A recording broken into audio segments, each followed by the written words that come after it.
After this last tumultuous year of political rancor and racial animus, many people could well be asking what can sustain them over the next coming days. How do they make the space for self-care alongside a constant call to activism? Or, how do they turn off their phones, when there are more calls to be made and focus instead on inward cultivation?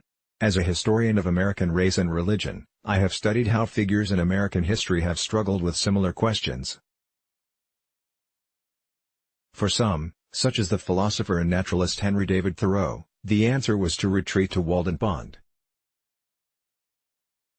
But for the African Americans who grew up with a legacy of segregation, disfranchisement, lynching, and violence, such a retreat was unthinkable. Among them was Martin Luther King Jr. On this anniversary of King's birthday, it's worth looking at how King learned to integrate spiritual growth and social transformation.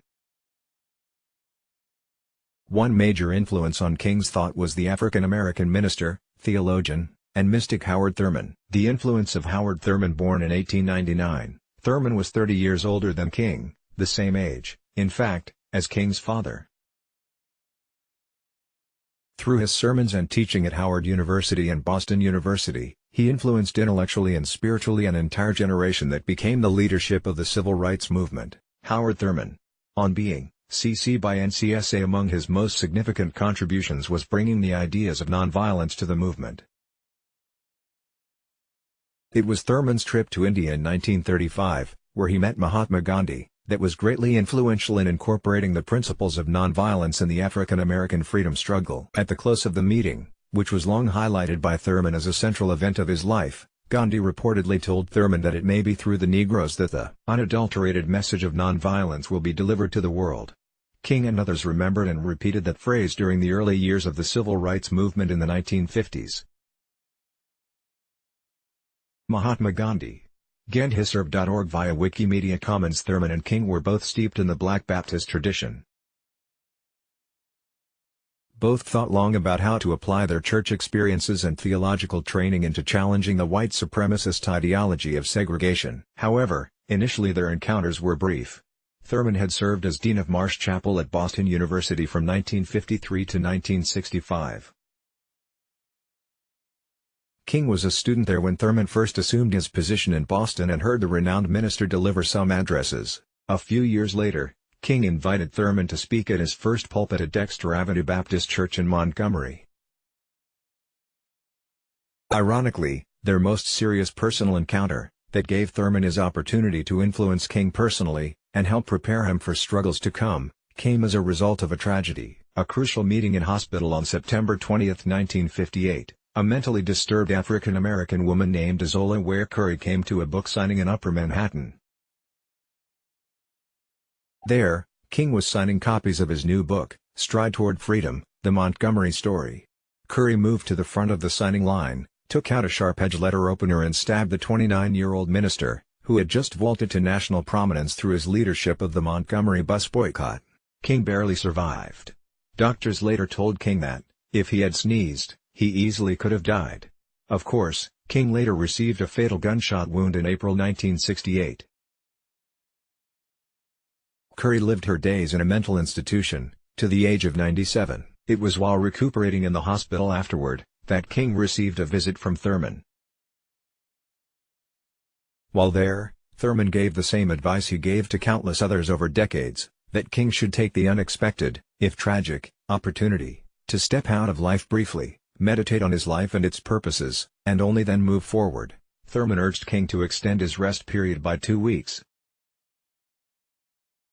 It would, as he said, give King time away from the immediate pressure of the movement and to rest his body and mind with healing detachment. Thurman worried that the movement had become more than an organization, it had become an organism with a life of its own, which potentially could swallow up King. King wrote to Thurman to say, "I am following your advice on the question." King's spiritual connection with Thurman. King and Thurman were never personally close. But Thurman left a profound intellectual and spiritual influence on King. King, for example, reportedly carried his own well-thumbed copy of Thurman's best-known book, Jesus and the Disinherited, in his pocket during the long and epic struggle of the Montgomery bus boycott.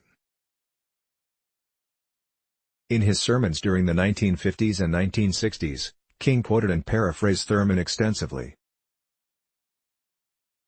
Minnesota Historical Society, via Wikimedia Commons, CC by SA. In his sermons during the 1950s and 1960s, King quoted and paraphrased Thurman extensively. Drawing from Thurman's views, King understood Jesus as friend and ally of the dispossessed, to a group of Jewish followers in ancient Palestine, and to African Americans under slavery and segregation. That was precisely why Jesus was so central to African American religious history. The mystic Thurman was not an activist, as King was, nor one to take up specific social and political causes to transform a country. He was a private man and an intellectual. He saw spiritual cultivation as a necessary accompaniment to social activism.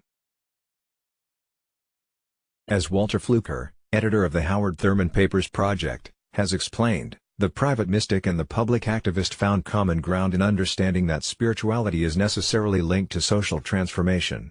Private spiritual cultivation could prepare the way for deeper public commitments for social change.